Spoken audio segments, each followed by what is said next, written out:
Raha ny zava-nisy teny amin'ny kianjan'ny Magro teny Behoririka teny taorian'izay fanambaran'ny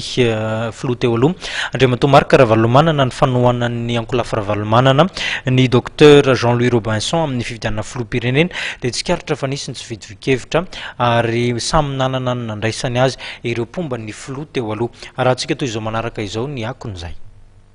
Nizarazara ny hevitr'ireo mpomba ny ankolafy Ravalomanana ataorin'ny fanambarana nataon'ny filoha teo aloha tetsy amin'ny Magro Behoririka io tolakandro io. Misy ampahany amin'izy ireo ary no mihevitra fa tsy tokony nanohana olona hifaninana amin'ny fifidianana izy ireo, nanamafy anefa ny mpitondra teny ankolafy Ravalomanana fa iray feo izy ireo.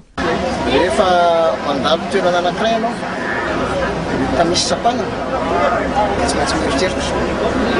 tsy ny fotsiny no miteny amin'izay fanisaina aiza ny lalana mety amiko aiza ny lalana tsy mety amiko fandray amin'ireo ihany no mety na metimety ireo fa ny stratégie maseho ny olona dia izay lalana mety matony filoha Ravalomanana nanapa-kevitra fa aloha ary ny teny toka tsy maintsy mody nitsapany fa ilalana iny sedra anankiray moramora koa ny alana aminy noho ny anankiray izay tsy hanao ninona kanefa tsisy milaza mihitsy fa ho tafody izy ka raha sitsiny raha mameraka fanontaniana ny mpitolona sy ny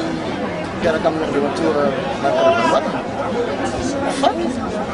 fametrahana fanontaniana sy ny disadisa dia tsisy afa-tsy mivavaka ny famarinana ihany ka rehefa miperaka kely ireo rariva any an-trano mandinika ny teny nataon'ny filoha mandinika ny lalana nataony teto ny sy ny dimy taona dia manome toky anao fa milatsiny any ireo dia gonfle à bloc izy zareo vazaza diso lalana izay mieritreritra fa hoe misy mizarazara dia mizarazara foana amin'izay reo. Raha ferme zany nivoazy Ravalomanana. Raha isainy mihevitra mety tsy mitovy izao satria adefitra napetraka fa za miteny aminao fa raha riva fotsiny izy efa tonga hatrano mandinika tsara hoe fitaiza fa lalana naleoka dia mora aminazy miteny hoe ato no mety aminay. Iroso amin'ny fifidianana ary evonina ampandraisan'ny kandida izay toanany ary ity ankolafy Ravalomanana ity hoy ny fanazavan'ny mpitondra teny Higirivy Nandrianarisoa ihany.